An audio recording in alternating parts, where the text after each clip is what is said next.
Environment is what's called a child's right in Uganda. And it's in the constitution of Uganda. So who are you not to protect your environment? That's why today we are saying what are the role of the young people in combating climate change. I'm here this morning with my guest, who is my friend, who is we are always in the same space. He has inspired a lot of very many people. Even other people might seem that is political. This man has never. He has been passionate. His art is for the young people and for the community. Nothing like color red, yellow, green, blue, or what. But his art is for all the Ugandans, especially the young people. I'm by the name Dickens Ochero, your host for the Climate Dialogue, that's the Environment Dialogue, every Wednesday here at UCTV. Without waste of time, let me invite my guest to introduce himself. Then you will hear a lot from him, what he will say. Let me take this time and welcome my brother. You're most welcome. Wow, it's such an honor for me to be a part of this show. I have watched the past 2 episodes online by my brother Dickens. First of all, I am very grateful, and I thank the Uganda Catholic Television for granting this opportunity for us to have such a show that discusses environmental conservation, climate change, and issues that protect our ecosystems and biodiversity. I am also very happy to see my brother here, Dickens, also grow to even give us now platforms to even now put this message out there to a greater public. Thank you very much, Dickens, for inviting me. My name is Emmanuel Muliisa. I have been working with the National Youth Council for the past 3 years. I am now also, by the grace of God, a climate negotiator on the Uganda team of negotiators, and I specifically follow matters relating to mitigation. Thank you very much. Wow, you have had by yourself the person whom today we have is not someone who doesn't know what he's saying or maybe has not been there. In the space to do with climate or negotiation, at least this is a person who has experiences, who has been interacting with very many young people in East, in West, South, Karamoja, and they're doing a lot of things. That's the reason why I say that you need this platform so that you speak with the young people. They get to know what's happening. What are our roles in Uganda here in regards to climate change? That's the reason we say that. What's your role, you and me, in this space of climate change? Is it only for NEMA? Is it only for NFA or the Ministry of Water and Environment? No. It's for every Ugandan, and that's why it was mandated in the Constitution of Uganda. For you and I, without waste of time, let's go to the topic straight by going to explore this topic for the young people. What are your roles as a young person in combating climate change in Uganda? My brother, that's the reason why I've invited you, because you've been in this space, you've really experienced, you've met the young, the old, the senior youth, the young youth, in different spaces. Now that's why we are saying, what are the role of us, we the young people, or the youth there, in regards to things to do with climate change, which has become right now an household name.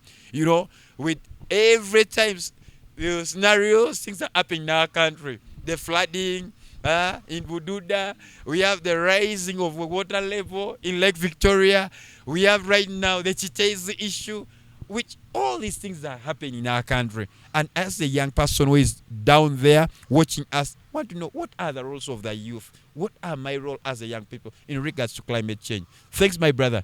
Let's explore this together. Well, before I even expound so much on the role of young people, maybe I would like to give a brief picture of who a young person is according to the context of Uganda, right? Yeah. According to the Constitution of Uganda, a young person is within the ages of 18 and 30. But according to the African Union, a young person goes up to even 35, right? So we have so many young people in this country. I don't want to go into the statistics, but the statistics have been all over media. Young people are the majority. That statement is very tired. It has been overused. Yeah. So, but I know you are aware of that statement. So a young person is basically that person in that age. But sometimes we also have young people in the teenage years that are also very, very important in this fight on climate awareness, climate change advocacy, that we need to also include on the team. But a young person, according to the Constitution of Uganda, is the person between the ages of 18 to 30. Over to the question, my brother, on our role as young people in the our role as young people. First pause. What was the question? Our role in climate change in Uganda. Yes. You can continue now. Back again on the question, my brother, on our role as young people in combating climate change in Uganda. Wow. Dickens, I want to first highlight one important aspect. In Uganda here, we are privileged to have some of the most prominent youth activists on a global scale. We have young people who have superseded even the borders of Uganda and taken advocacy, climate change advocacy, to a global scale. We have the likes of Vanessa Nakate, we have the likes of Hilda Nakabuye, we have the likes of, we have quite many. Grace Nisima. We could mention so many names. Yeah. Some of our young people in Uganda are known at the global scale. They have marketed our country through that climate change advocacy and awareness. So, but we notice that even if still we have some prominent young people, we still need a lot of numbers of young people that need to join the movement, that need to join the fight against climate change, and the fight that helps us to make this information reach grassroots young people and young people across the country. Now, briefly onto how we can start before you even join the movement. I think young people, you who are watching me, you have a very, very important key role in first looking and seeking for information. One of the challenges we have is that young people take some of the things we face for granted. Yeah. They just take them as normal. Someone will see landslides in Bududa happening, and they'll just think that's a normal event. It's a normal thing. That's a normal event. What is the name? Yes. Maybe what they don't go deeply to understand what is the reason for this landslide. They would see in Kasese the banks of River Nyamwamba breaking and then flooding and killing people. They will not go deeply to find out why. Yeah, they'll just know the headlines. If the headlines is over 9 people have been found dead, that is it. That is where it will stop. Okay, floods happen, 9 people died, but they don't go deeply. Why are these floods even happening? What is the cause? They will see extreme weather events such as extreme prolonged drought, for example, in the semi-arid area of Karamoja sub-region. But then they will leave it at that. They will even read in the news headlines that you see people died of hunger because last year, around sometime last year, so many people died in the Karamoja sub-region because of the extreme hunger and the prolonged that was resulting from the prolonged drought. Animals, that is their livestock, and even people themselves died so much. Over 900 people died. But young people sometimes just read the headline. Okay, people died. There was hunger. Maybe they just need food. But before we get to the aspect of maybe they just need food, what caused us? What brought us to that level? What has caused us to that level? So as young people, before we even go deeply in joining movements that advocate for climate change awareness and information, we need to first of all us as ourselves to not just stop at the headline. Yeah, the headlines that we read. Let's go deeply and seek for information. These days we are lucky. We are in an era where access to information is so much easier, especially for people that can access maybe a mobile phone. I understand we have our young people in the rural areas. Some of them don't even have smartphones, but we have a lot of literature that probably would have to get to them if they seek for it. We get them literature, written literature on the climate science information, so that they understand and they know what has brought us to where we are right now, and what do we have to do. You know that I was even surprised that Ministry of Water has a very big library. Yeah. And even NFA. When I went to NEMA, it was also the same thing. Then I say, if people look for information, young people, they are busy on TikTok. But Yeah. when there are all these books that are being at least enjoyed by the cockroach Exactly. or other people. Exactly. Yeah. So I think as young people, we need to wake up and not just look at the headlines as just headlines, but also do some background information, especially headlines that as a result of adverse weather events. Yeah, adverse weather events. So we need to go deeply, because now climate science, there's been a lot of advocacy on now embedding information on climate science and climate change embedded in even the curriculum, such that from a young stage, young people are now aware of what they have to do, such that a young person knows that I have a role to play in reforestation. I have a role to play in ensuring that waste is not wrongly disposed in our lakes and rivers. I have a role to play in ensuring that we don't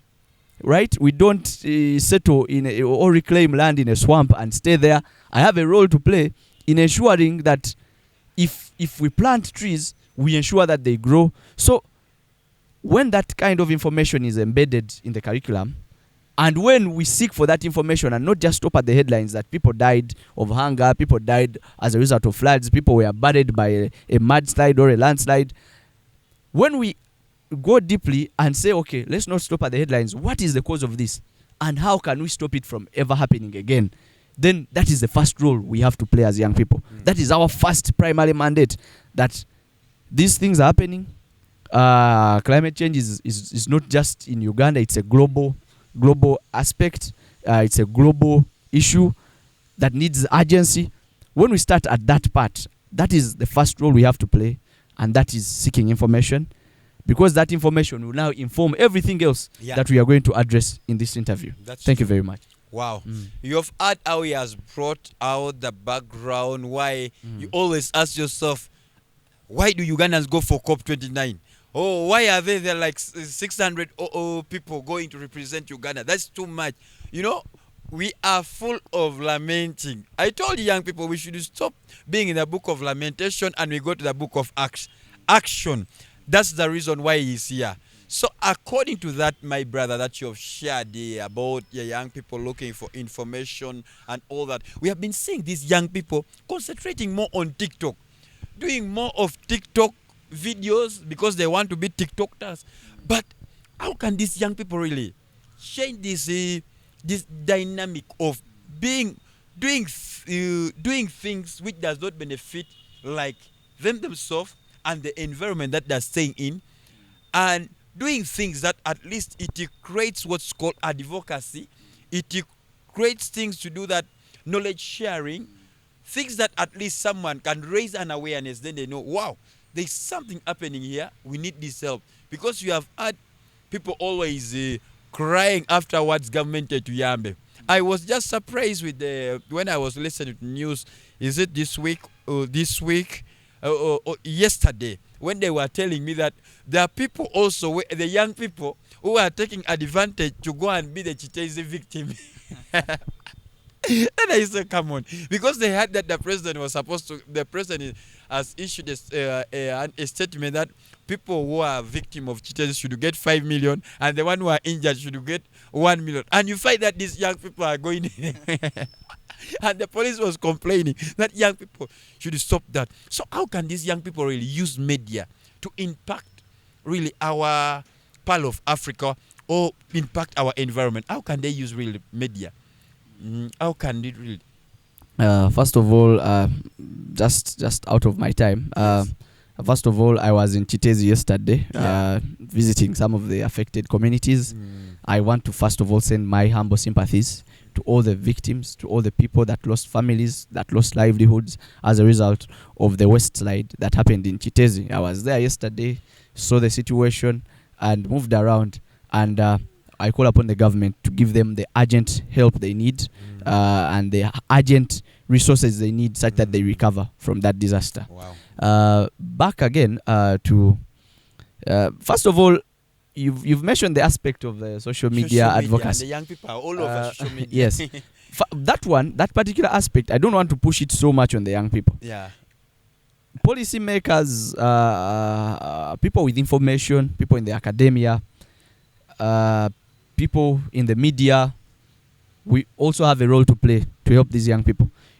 if we notice that young people have moved so much to using platforms such as TikTok, then we need to package information on their roles and information regarding this aspect of climate change, environmental conservation, ecosystem restoration. We need to pass it on and package it in a friendly way that it can easily be found on TikTok, where these young people are now concentrating most. Because I noticed on TikTok, when you're just scrolling, videos just pop up. So we need to find ways of packaging as people in the media, as people in government, as people, as policy makers. We need to find creative ways. But also, as young people, like I mentioned, we need to look beyond just the headlines. Yeah? We need to look beyond just the headlines and seek for deeper understanding. Because you and I will wake up one day and a certain calamity, a certain weather, extreme weather event will happen. And you wouldn't have known how to, first of all, participate in preventing it from happening. Secondly, participate in putting information out there such that people are more prepared in case it happens, right? So it might get you off guard because why? You didn't seek for such information. But my brother Dickens, I think I also upload our young people in Uganda. I think we have a lot of young Ugandans that have formed very good grassroots movements. Yeah? Yeah. If you go to West Nile right now, you'll find grassroots movements.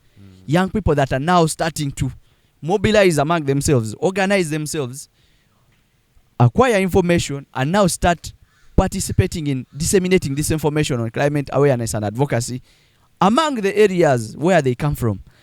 You'll find that, and young people are very creative. They have even moved on to even register organizations. I was surprised in a recent database we have been developing in a way to unify and synergize these grassroots movements. Over 900 grassroots movements have been registered. Wow. And these young grassroots movements, both youth-led and youth-focused, are registered by these young people who are very passionate, who are doing work. They have a lot of challenges, such as limited resources, to invest in their work, to support their own innovations, right? Because you will also find that young people are innovating a lot, especially in line with renewable energies or in line with clean cooking mechanisms.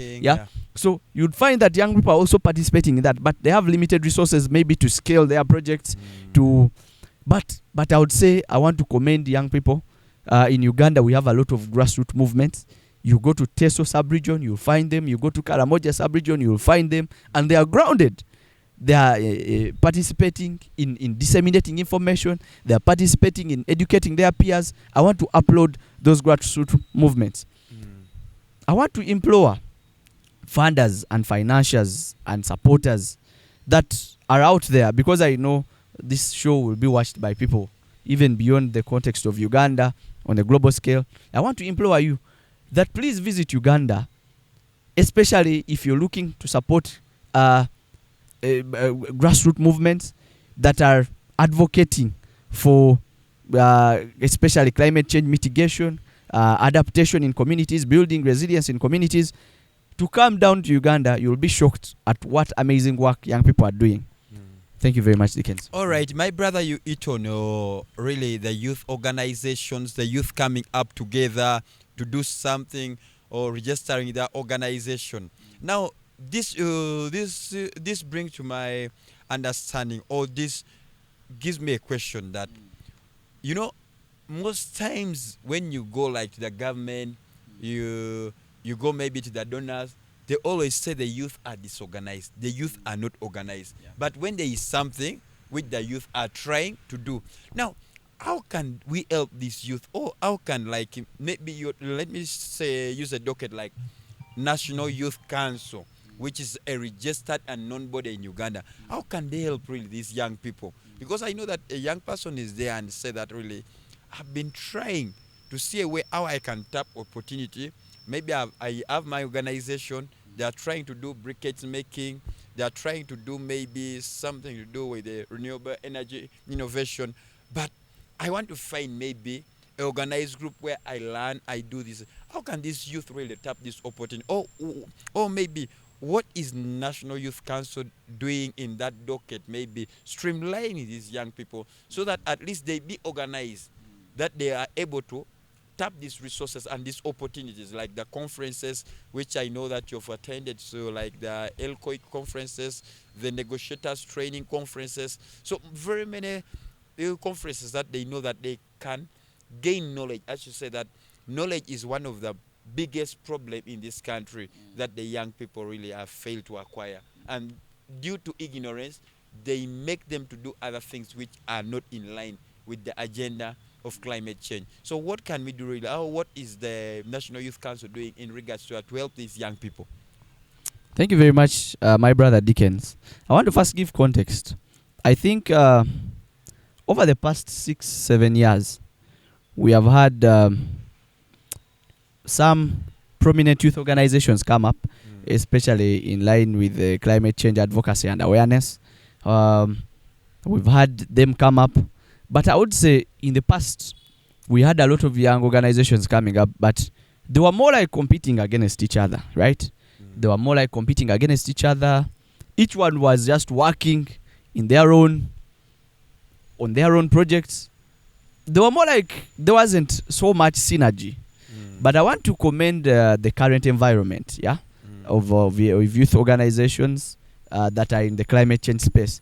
Now there has been some change of that environment. We are moving from now competing with each other and noticing that we can do much greater work even when we unite and collaborate and build these partnerships.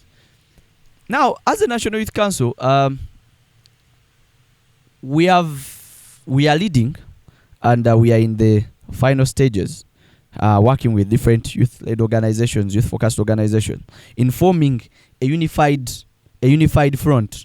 A unified front, a coalition, a council that unites all these grassroots youth organizations, grassroots movements, people in the media that are youthful, like what the UCTV is doing, that are youthful and are charged with ensuring that knowledge on climate change is broadened, reaches much more young people, reaches even our parents.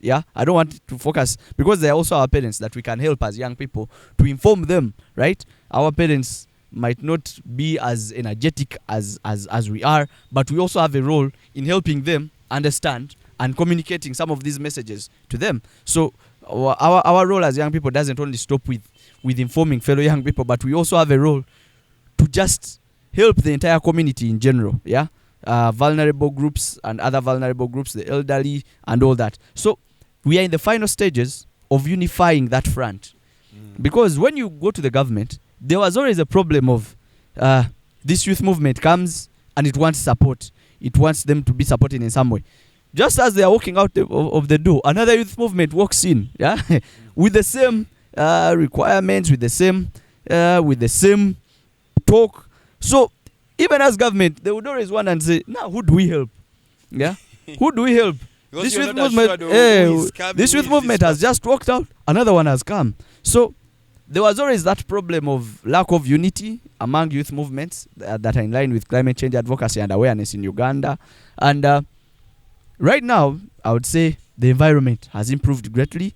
There's more synergies. Now you would find that if an organization organizes something in the grassroots somewhere, all other entities will come, but that organization will take lead there and help young people there. But all these other organizations, with young people that are more informed, come in to participate in building the capacity of young people there. So building more ambassadors, more climate champions in that community. So there is more synergies now, because even still, that's what the government needs if it is to support these grassroots movements. It needs a united front. It needs, because they don't want to share information with this one, and then as they are walking out, another entity comes in and then they share information with them. So there's been that urgency, and I am happy to report that at a later stage, Dickens, we shall come back here to inform young people who are watching and other Ugandans that are watching of this new development, of this new coalition that is uniting grassroots movements,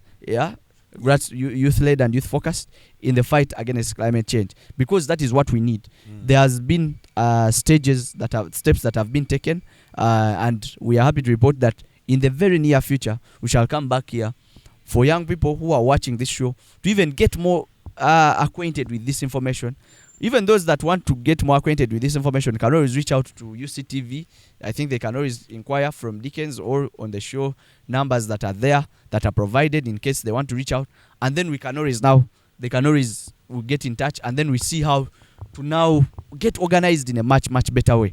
So Dickens, there have been efforts, and I am happy to report that at a later stage, we shall come back with more concrete information to inform young people on these coalitions, on these movements.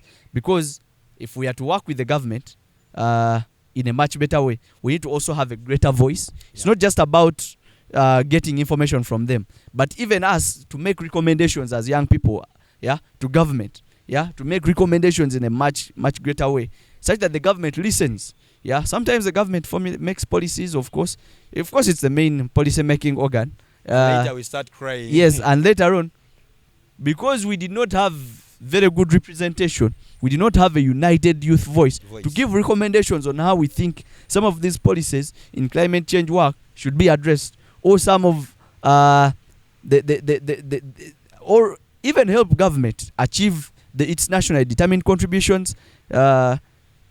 We need them to understand that we are more joint, we are more united, such that even when they are listening to our voices, our recommendations, they take them in a much more serious manner. Not as a certain youth group somewhere or a certain youth group somewhere. They need to listen to us in a much, much bigger way, and we need to also speak in a much, much bigger way. Thank you very much. Wow, that is from my colleague, my fellow climate activist, Emmanuel Muliisa. You've heard the journey of 1,000 miles begins with one step. He is here not to tear or retire, but is here to do something for his country. That's why J.F. Kennedy said that what can you do for your country is not what your country can do for you. And that's the reason why he's here, to say that, you know what, we can do something. You, the young person who is there. And in our local language, we always say that so many rats cannot build a house. So that they have started something small with the few like-minded one. It said there is a birthing forth, which it needs your support, it needs your contribution, and when you're called upon, come and contribute.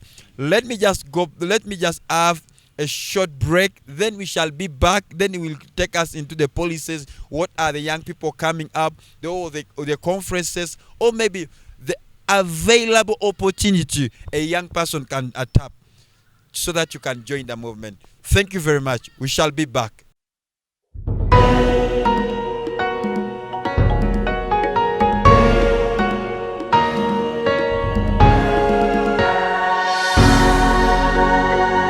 UCTV. Good news for all. Support the Uganda Catholic Television with MTN Momo. Step 1. Dial *165*3#. Step 2. Enter merchant code 180572.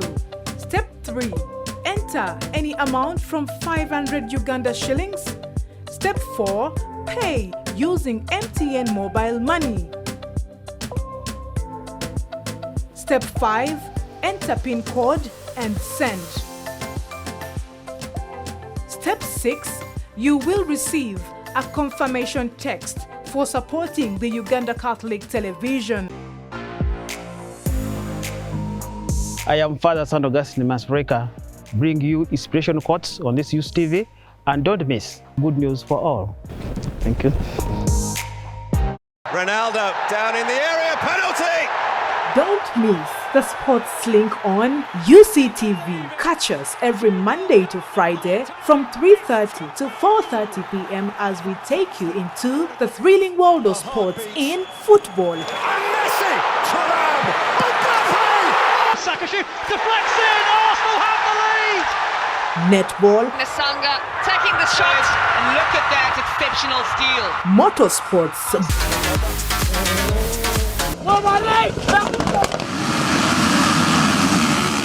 boxing, swimming, and much more. UCTV Sports Link with Samgenza Mustafa. Only on UCTV. Good news for all.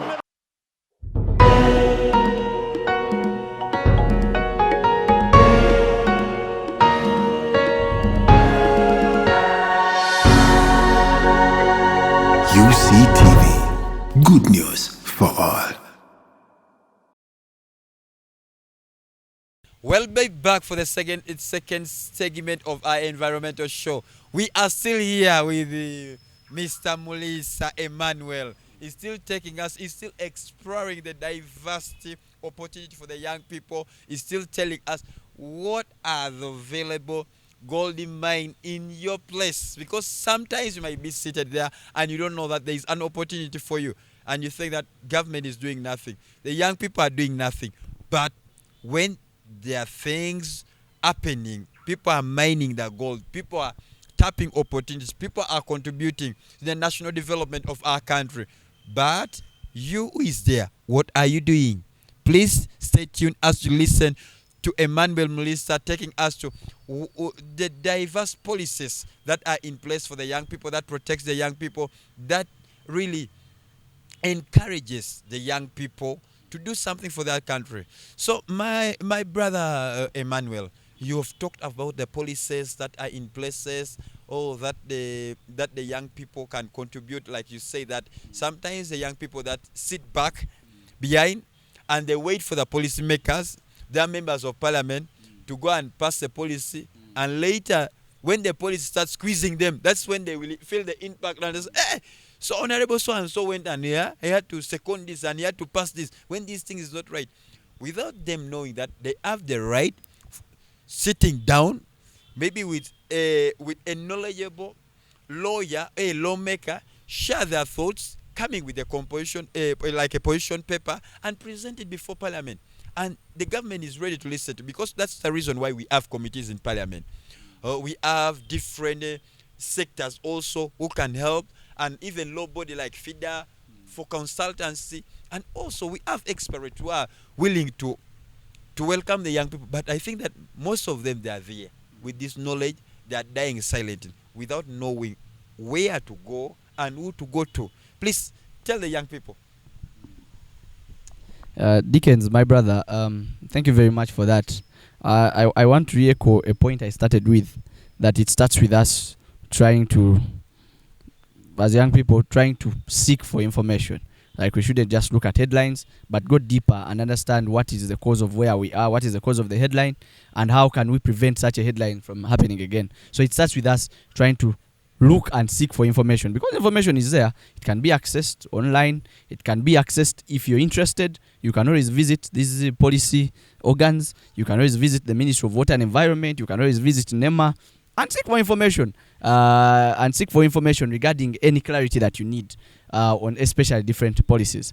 But what I want to first say, Dickens, last year we started efforts of contributing recommendations, especially in line with the climate change work to government. And I want to upload the climate change department of the Ministry of Water and Environment. I want to upload NEMA for having this open door policy that they listen. I also want to upload the Environment and Natural Resources Committee of Parliament, that has previously been headed by Honorable Lawrence Songa. I understand there has been a reshuffle recently for heads of committees of Parliament.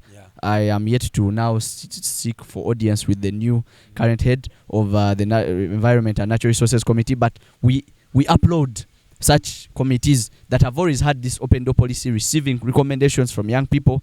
And last year alone, we, in partnership with the United Nations Development Program, or UNDP Uganda, we held our first consultations. We mobilized youth from across board, especially in youth-led and youth-focused organizations in climate change work and environmental conservation.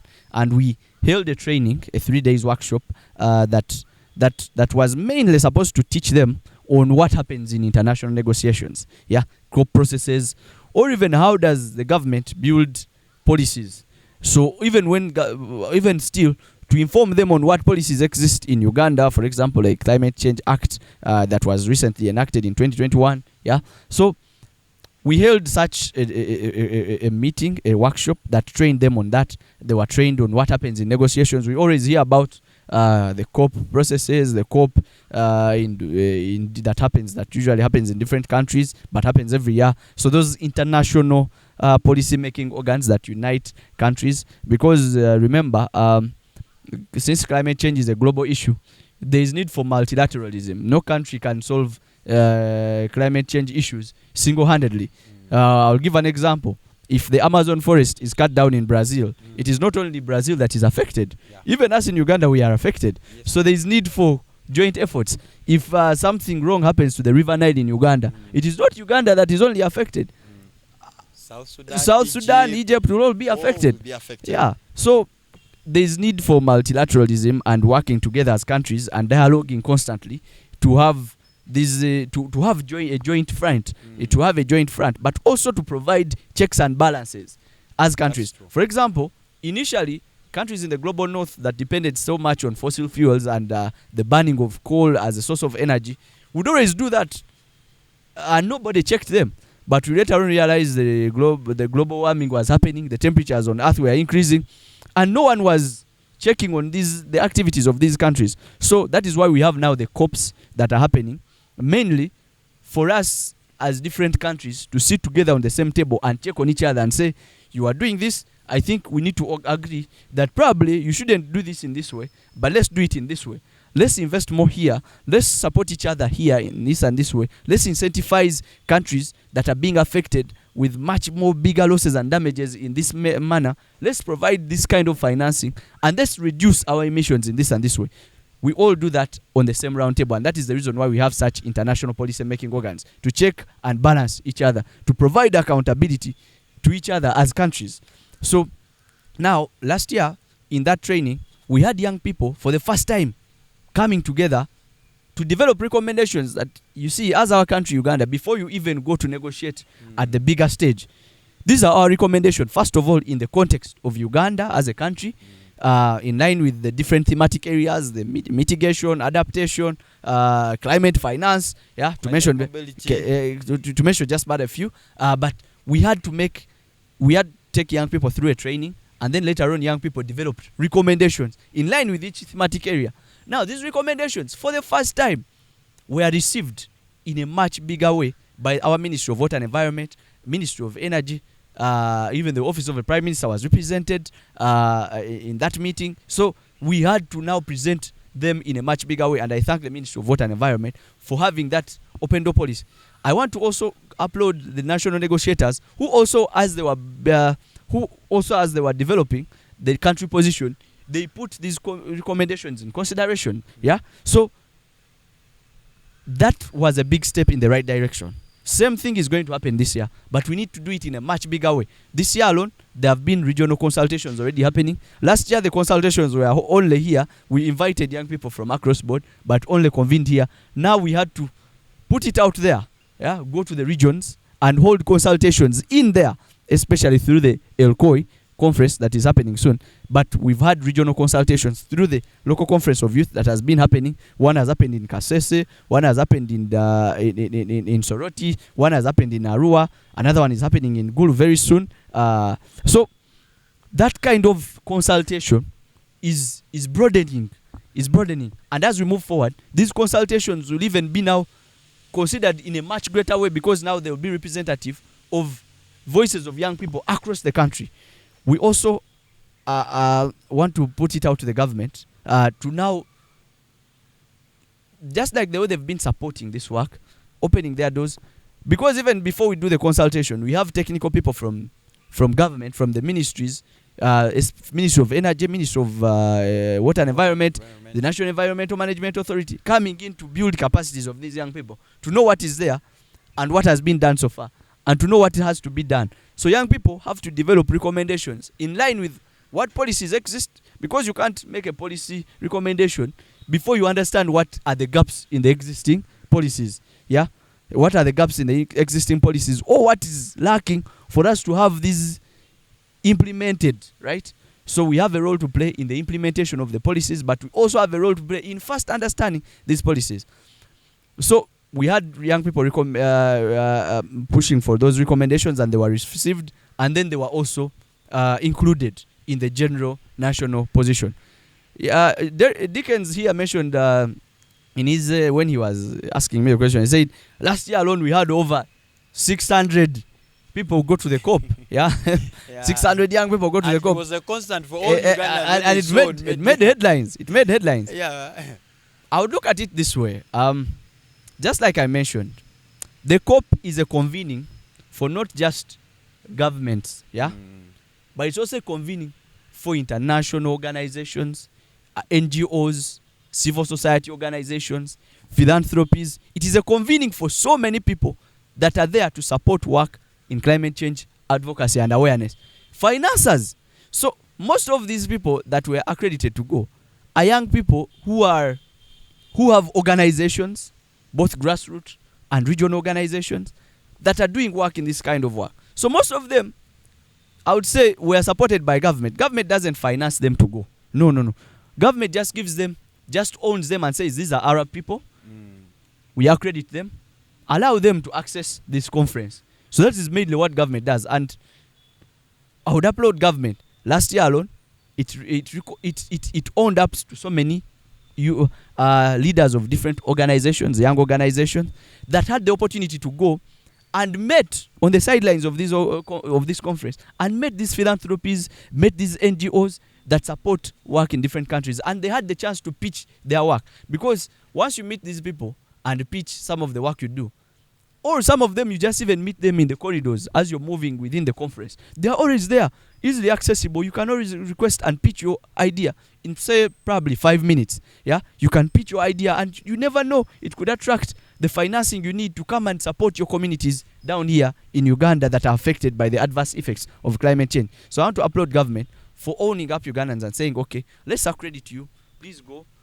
It doesn't matter, you will not be speaking on behalf of government, but you're going there to lobby, because we know this is a convening of so many international organizations that support climate work, so many philanthropies, so many civil society organizations, and so many knowledgeable people whose knowledge you could tap into, or you could invite to speak or to acquire knowledge from, in case you're doing any grassroots work back in Uganda.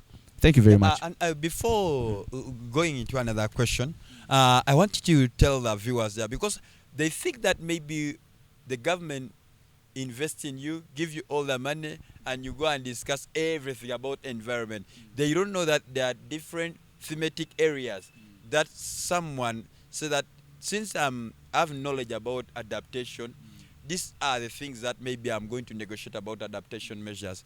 Since it's about waste management that right now we are experiencing, maybe I'm going to COP to lobby how we can get at least grants to manage our waste. So I think maybe that's something that you need maybe to clarify for them, as you one of the beneficiaries, you've been there, so that also someone maybe who is preparing for this year, I say that I need to see, or maybe I need to go, or how really, what happens there? Because sometimes I know that other people are asking, what happens there? That people go there, 600 have gone there, what have they gone? Is it negotiating one thing? Because I know that someone can say that all the 600 going to negotiate only for one thing. They don't know that there are different thematic areas that people go for. Just I wanted you to add on to that. Yes. First of all, I would say the people that represent the country in negotiations are very few. And most of those are recruited from academia, prominent people. Some of our professors in the different universities are recruited by government to, once they are knowledgeable, of course they are knowledgeable, they are in the academia, they know climate science, they know all these things, they know government policies. So some of them are recruited from there. Some others are recruited from relevant government ministries, right? Ministries that are implementing work in, say, in the energy sector, in the water sector. So they are always recruited from there. People that are in line with that do government work that is in line with environmental conservation, biodiversity conservation, ecosystem restoration, climate change, advocacy and awareness. So they're always recruited from there. Renewable energy, the oil and gas sector, because now we know Uganda is moving in that direction as well. So they're always recruited from that area. There are always not so many. I would say if you look at the delegation of 600, the people that will actually represent Uganda in the negotiation might not be even more than 50. Yeah, those are the national negotiators. The rest, I would say, this was just, in my own opinion, I'm not saying I'm speaking on behalf of government. In my own opinion, I would say, for me, I uploaded the move because these are young people that, not specifically young people, but organizations in the health sector, because we also know climate change has, once it happens, there are also health challenges that happen. Organizations in the renewable energy sector that are innovating in that line, organizations in the mitigation world. So these were all supported by government. They were not financed by government, but they were supported by government. To go, because government cannot provide financing that they need. But government says, okay, what we can do for you is own you up, accredit you, and say this one is from Uganda and we know them. Give them access to this conference. You never know they are going to meet philanthropists, because COP is a convening of all the biggest philanthropist organizations, foundations, NGOs, even UN agencies that support work in this line. So most of these organizations, this is their chance to go and meet with the leaders, global leaders, people with information, people with access to this financing, people with access to this technical capacity that they need. So this is a convening that they benefit from once they attend, because they will go, and on the sidelines, you don't need to write emails. You'll find people. You'll find these philanthropists. That is why, before you as a young person, or you as a head of some organization, before you even think of COP and before you think of government support, maybe for government to accredit you, first sit down and see, what line of work am I doing? Which organizations support such line of work?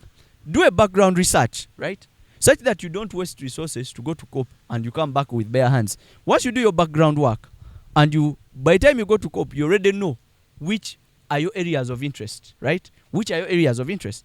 Even as an organization, just like Dickens gave in the preamble, that there are thematic areas. There is mitigation. Mitigation is, okay, maybe that is the technical aspect. I wouldn't break it down so much. But in brief, mitigation is about projects that reduce emissions, right, in the environment, or that capture emissions from the environment.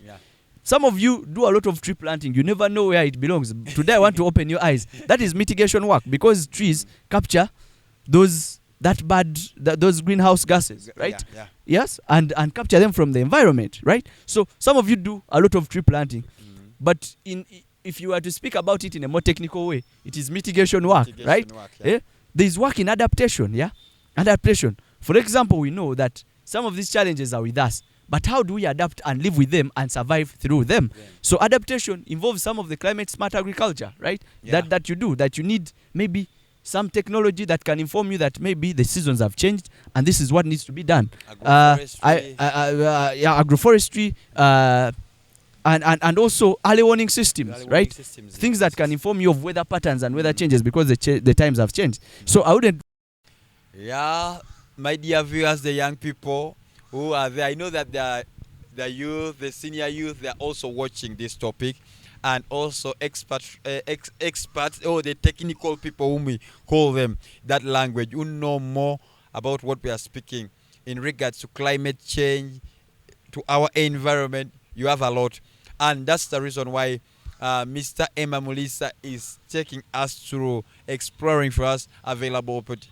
Now that comes to me to ask him a question, that what are the opportunities that are available for the young people out there? Because a young person can say that, since this year I cannot afford maybe to go to COP, but what are other opportunities that I can tap here to gain the knowledge, to know what's happening, so that next year, or maybe some time to come, I'm prepared also in my thematic area to know that to believe in him or herself that is able to negotiate for the country, is able maybe to lobby for something. So what are the available opportunities, Mr. Emmanuel, and also what are your recommendations for these young people down there who are watching us today. So please. Recommendation number 1, fellow young people. If you have a movement, please register it. Structure it in a very good way, because even people that want to support you or work with you want to find you organized and more authentic and more trustable, right? Have mechanisms, be very much accountable, yeah? Provide good accountability whenever you get any form of support, whenever you collaborate with anybody. That is the beginning part. Now, I don't want to say that going to COP is the epitome of acquiring any form of support. There's so many organizations here in Uganda, GIZ, UNDP, so many development partners, Oxfam, that are already supporting young IOM, that are already supporting work being done by different grassroots organizations.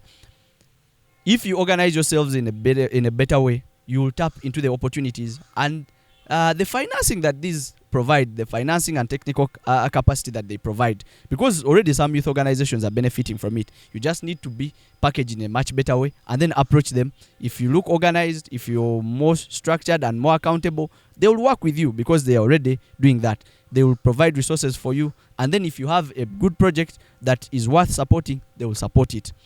Secondly, I want to upload the Ministry of Energy and Mineral Development, the Department of Renewable Energy, that is coming up with a very big opportunity that young people need to also watch out for.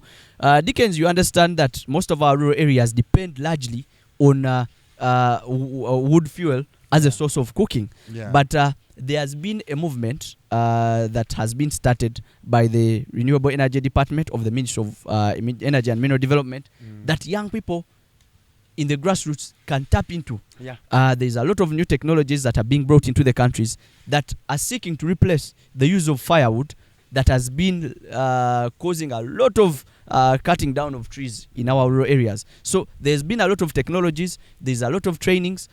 Young people could tap into, need to watch out for this and need to now start seeking for this kind of information on clean cooking that is already available at the Ministry of Energy and Mineral Development. They could tap into how these new technologies that are going to be provided at a very cheaper subsidized cost to people in the rural areas in form of pressure cookers and other cooking mechanisms that will replace the use of wood fuel, that would also deliver food in a much better way by the Ministry of Energy and Mineral Development. Also, young people are also being looked out for, such that they are trained on how they can work on these equipments, because even if we are providing these equipments at a much bigger scale in the rural areas, we need people, in case of any technical challenges, we need young people being trained that they can be able to work on those technical challenges in the rural areas and support communities to move away from this dependency on wood fuel and now move into more advanced technologies that help conserve our environment and reduce on the cutting down of forests in line with dependence on wood fuel. Thank you very much. Oh, as a young person, you have had that. That's why we always say that together we can create a brighter, sustainable future for Uganda. And that's the reason why he has told you all that diverse opportunity for you as a young person to tap into. And you can't let this just to go like that. But you need to be aggressive, that you know that this is what you've been passionate about, this is what you can do, so that you can tap into that. So without also wasting time, I want to give Mr. Emmanuel Muliisa his final conclusion to the young people there. Just your final conclusion to the young people there who are there listening to us. Young people, fellow young people and fellow countrymen and women, the climate change advocacy and awareness movement still needs a lot of us. The numbers that are still involved are very few according to the numbers that are needed. We all need to come together, seek for information, support each other, and advocate for aspects that will protect our environment, that will reduce on the climate change, and will help build a more sustainable environment for all of us and future generations. I call upon you that as young people, we don't have to compete against each other. We have to unify and work together, build more synergies, and then we shall even get supported in a much better way if we are more joint and more working together. I thank you very much and have a good day. Oh, you have had that. You have had that. You, the young person out there, that together is the beginning of everything, of success. That's why Mr. Emmanuel Muliisa say that together as a young person, please, let's believe in ourselves first of all and come together to safeguard our planet. And that's the beginning of your rights and mine too. That's the reason why we have come to the conclusion of our environmental dialogue today. That's why the reason why we are here every Wednesday. Every Wednesday we are here to share knowledge, to share experiences, to get knowledge from experts that we always bring them here in this place, from the government body, from the different agencies, CSOs, NGOs, even you, a young person, you can contribute to this show. That's the reason why we air out this show on YouTube channel, where I can urge you that if you have any comment, please drop it at the comment section there. Then we'll read it out. Even if you want advise us how we should do this show, if you want it to be regional, and I know, we are about to get to regional places to have these shows in Gulu, in Kotido, Moroto, in Kanungu, in Bududa. We are ready, but we need your support. We need you to share this information to your different social media handles, in your Twitter, TikTok. Please share this on your TikTok page or Twitter pages, Facebook, different social media platform. If in case of anything you want to pass, my number is there, 0705 665199. You can reach out to me, Dickens. In case someone wants to advertise with us, things in relation to climate change, you want to share any information in relation to environment, please, you can also contact us. We'll be there to serve you. We'll be here to listen to you. We'll be there to attend to you. Don't waste your time. Don't fear us. Our doors are open. As Emma told you, the door of the ministry is open. The door of the Youth National Council is open. Please feel free. I come at the end of this show for today. Bye-bye. See you next time.